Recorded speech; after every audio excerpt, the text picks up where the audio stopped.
સુરતમાં દારૂ પીવા માટે પીધેલાઓ અવનવા રસ્તા અપનાવતા હોય છે. ત્યારે સરથાણા પોલીસ સ્ટેશનના હદ વિસ્તારમાં આવતા વાલક પાટિયા ખાતે કારમાં દારૂની મિજબાની માણતા બે દારૂડિયા ઝડપાયા હતા. કારમાં દારૂ પીનારા આ બંને કારની આગળ પોલીસની પ્લેટ લગાવી હતી. સાથે જ કારમાં પણ નંબર પ્લેટ પણ નહોતી.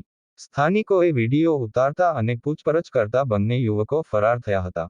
ત્યારે આ ઘટનાને લઈને સરથાણા પોલીસ સામે અનેક સવાલો ઉઠ્યા છે. પોલીસની બેદરકારીના કારણ સુરતમાં દારૂબંધીના ધજાગરા ઉડ્યાના કિસ્સા સર્જાયા હતા.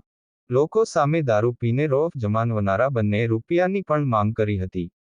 જેથી લોકોએ આ બંને ઈસમોનો વિડીયો પોતાના કેમેરામાં કેદ કરી લીધો હતો.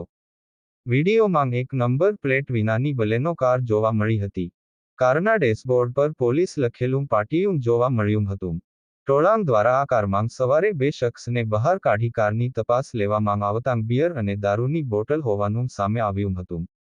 સ્થાનિક દ્વારા પોલીસ કંટ્રોલ રૂમમાં પણ જાણ કરવામાં આવી હતી. પીધલાઓમાંથી એક જયપાલસિંહ ધર્મેન્દ્રસિંહ ગોહિલ અને મેહુલ ઉર્ફે મુન્નો શાદુર સાંભળ તરીકે બહાર આવ્યું હતું. આ બંને શખ્સ કારની લે વેચ સાથે સંકળાયેલા હતા. આ બંને આરોપી સ્થળ પરથી નાસી ગયા હતા. ત્યારબાદ વિડીયોના આધારે બંનેને ઝડપી લેવામાં આવ્યા છે. પોલીસ તેમની વિરુદ્ધ ગુના નોંધી કાયદેસરની કાર્યવાહી હાથ ધરી છે. કેમેરામેન સાબિર અલી સૈયદ સાથે કાદિર શેખ, કર્તવ્ય ગુજરાત ન્યૂઝ, સુરત.